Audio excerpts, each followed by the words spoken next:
یہ پروجیکٹ کیا گیا کہ عمران خان نے دین کی توہین کی ہے. اس کے بعد پلان ان کا یہ تھا جو انہوں نے کیا اس دن یہ وزیر آباد میں کہ کہیں گے جی دینی انتہا پسند عمران خان کو قتل ہوا. اب میں آپ کو وزیر آباد پہ آتا ہوں کہ یہ ہوا کیا. انہوں نے لانگ مارچ ہم جلسے کرتے ہوئے ہم نے لانگ مارچ کا فیصلہ کیا. لانگ مارچ سے ڈر گئے.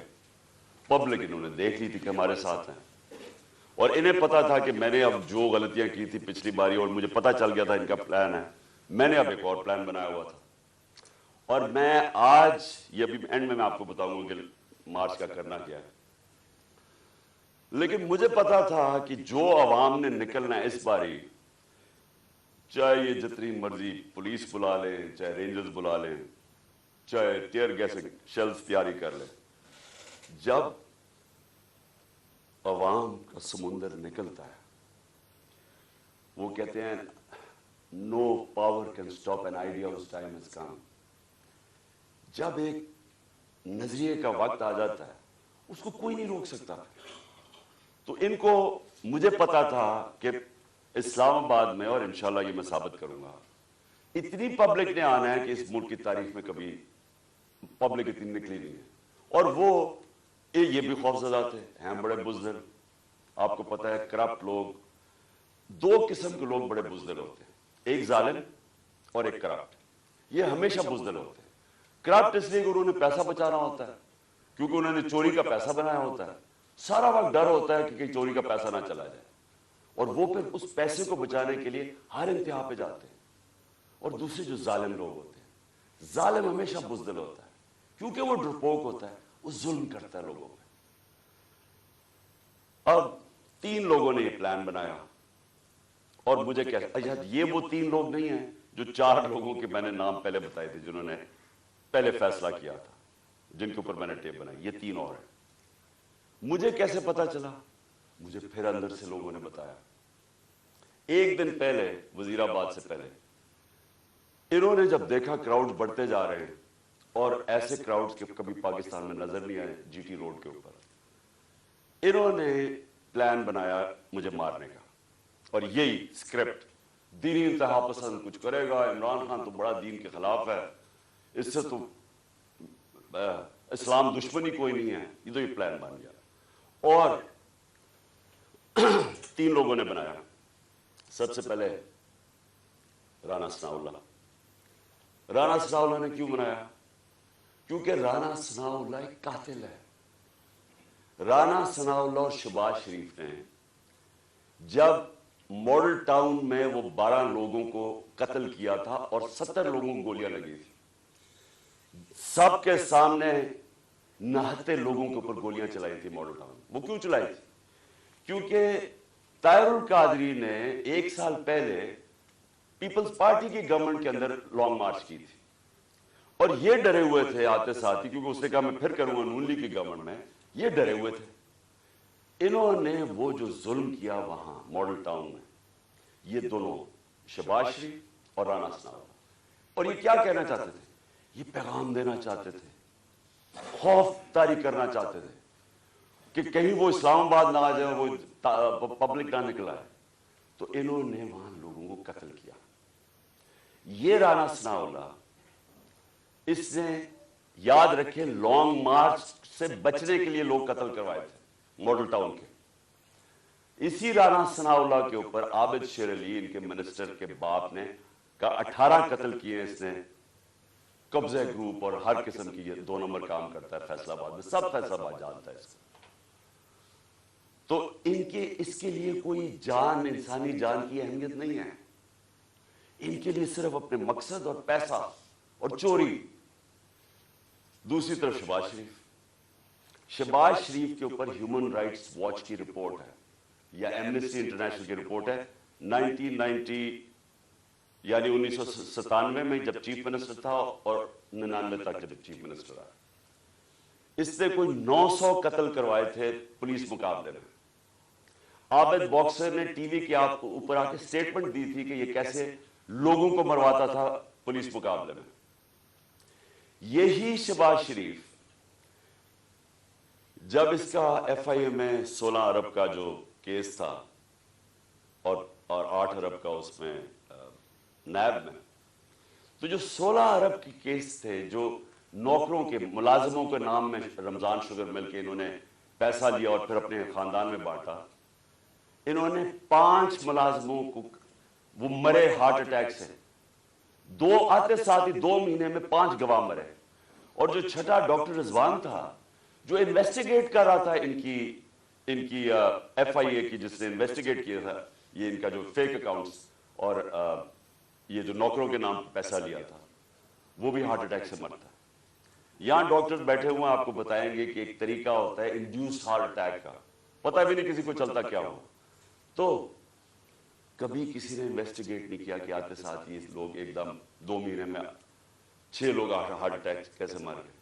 کبھی کسی نے یہ نہیں انویسٹیگیٹ کیا کہ رانا ثناء اللہ کے اوپر جو کوئی ایک کسٹم آفیسر کیا، وہ کوئی اس کا انویسٹیگیٹ، اس کی کوئی انویسٹیگیشن تھی، اس نے کیسے ایک دم خودکشی کر لی۔ اس کے بعد یہ 2 انہوں نے اس پلان کے اندر یہ شامل ہوئے، اور ساتھ مل گیا ان کے میجر جنرل فیصل۔ فیصل کیوں؟ فیصل اس لیے مل گیا، ایک تو ڈرٹی ہیری کہ اوپر وعدہ کر کے آیا تھا کہ فکر نہ کرو میں ان کو ٹھیک کرتا ہوں، آپ میرے پہ چھوڑ دیں، میں ان کو اس پارٹی کو ٹھکانے لگاتا ہوں۔ اور اس جو میں نے شروع میں بتایا کہ دھمکیاں، یہ وہ جو اس نے ظلم کرنا ہے، سوشل میڈیا کے لوگوں کو، بچوں کو اٹھا لیں کہ تم نے یہ کیوں کیا، مار کے پھیٹا پھوٹا لگا کے ان کو گھر لے آئے، گھر بھیج دیں۔ خوف پھیلایا ہوا کہ فکر نہ کرو، جس طرح ہم کوئی دشمن ہیں، ہم کوئی بیرونی لوگ ہیں جو کہ ملک کے غدار ہیں، اس طرح ٹریٹ کیا۔ تحریک انصاف جو مدد کرے یہ جناب فیصل صاحب ہم کریں گے۔ اور اس نے کیا کیا، پہلے شہباز گل، اس کو اس نے اٹھایا،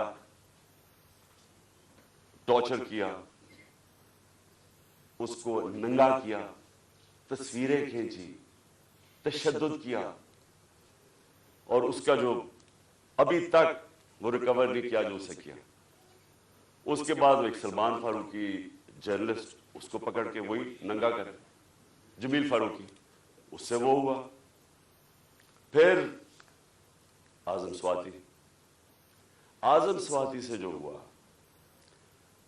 اور اعظم سواتی کا ریئیکشن جو آیا، اور جو اعظم نے کھل کے اس کا نام لیا، اس سے پہلے تو کوئی نام ہی ڈرتے ہوئے جنرل فیصل کا نہیں لیتا تھا۔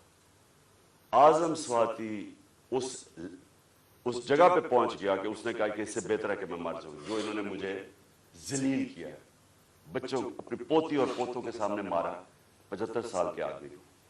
پھر اس کو حوالے کیا انہوں نے یہ ایف آئی اے نے حوالے کیا اس کے جنرل فیصل کے لوگوں کو۔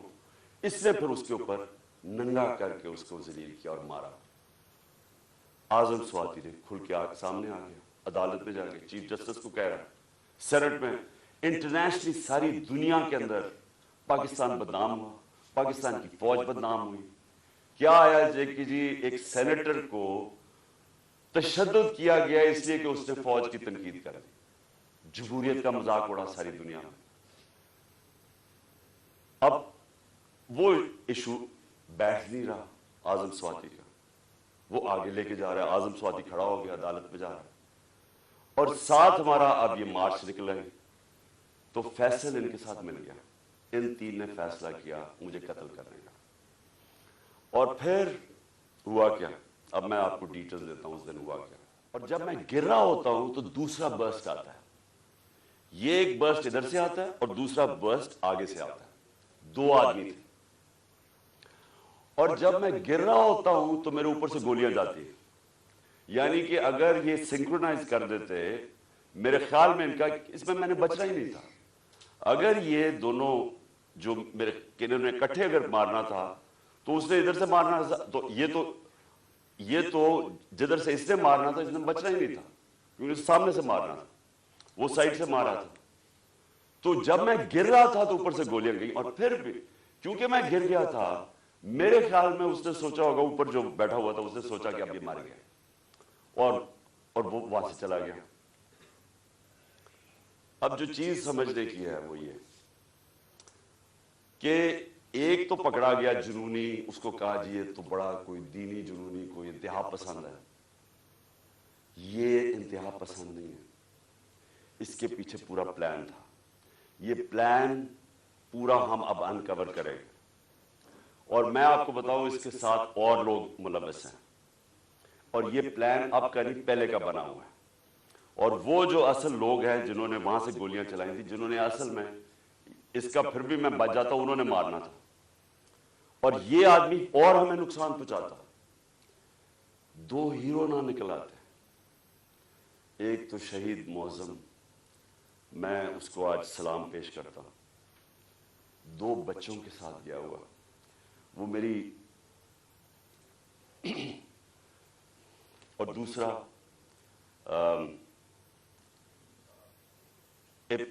ابتسام، جس طرح اس نے پکڑا اور جس طرح اس کی اگر دلیری نہ ہوتی تو اس نے تو اور اس نے بس مار دیتا تو اور تباہی کر دیتا تھا. 11 لوگوں کو گولیاں لگی اور ایک ہمارا معظم شہید ہوا.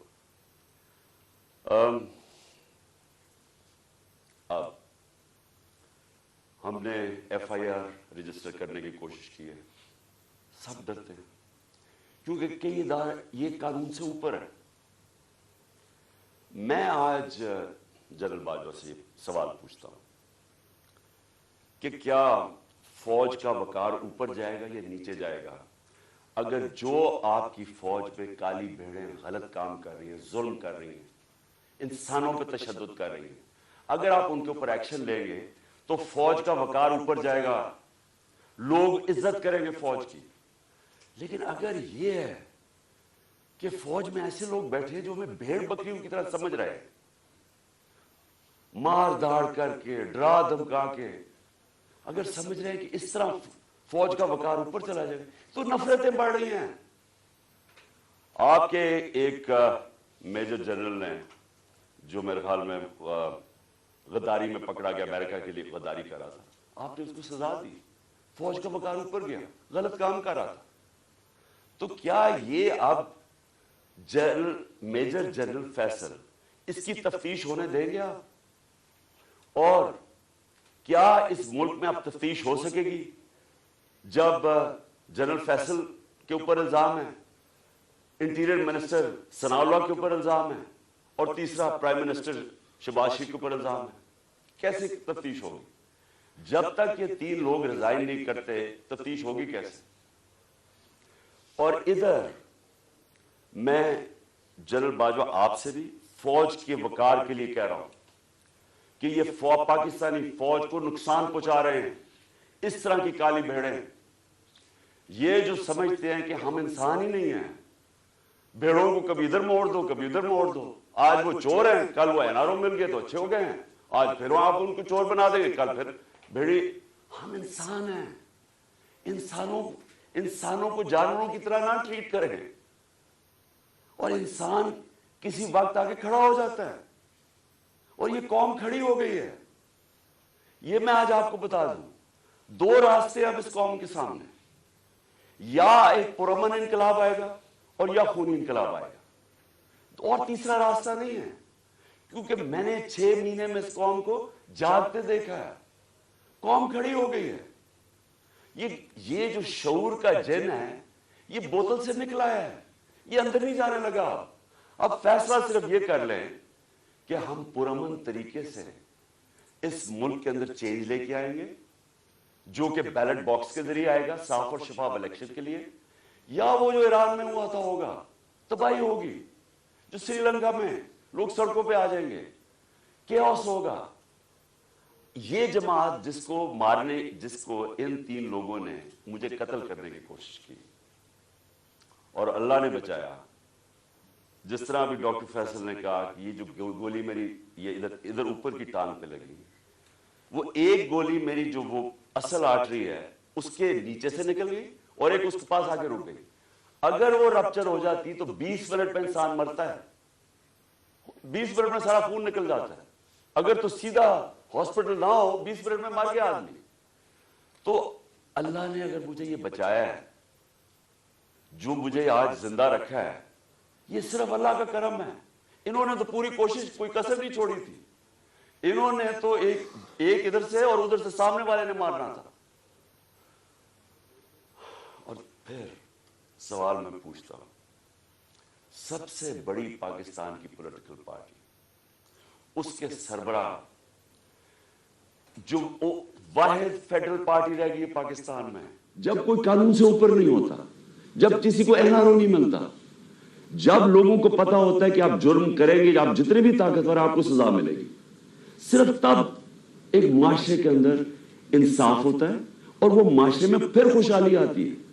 ہمارے نبی صلی اللہ علیہ وسلم نے مدینہ کے اندر غربت تھی, لیکن انہوں نے پہلے انصاف قائم کیا, عدل اور انصاف. فلاحی ریاست بنائی اور عدل انصاف قائم کیا, رحم دل ریاست بنائی اور عدل انصاف قائم کیا. اس کے بعد خوشحالی آئی, پہلے خوشحالی نہیں آئی. ہم کیوں نہیں آگے بڑھ رہے؟ میں ابھی آپ کے سامنے مثال دے رہا ہوں کہ ملک کی سب سے بڑی پارٹی کا جو سربراہ ہے, اس کو انصاف نہیں مل رہا. اس کو ایسے جو میرے سے چیف جسٹس صاحب جو 6 مہینے میں میرے سے کیا گیا ہے, میں آپ کو یقین دلاتا ہوں کہ کوئی ملک اپنے دشمن سے نہ کرے. میں وہ پاکستانی ہوں, اس ملک کے سارے ہائیسٹ سول ایوارڈ جیتے.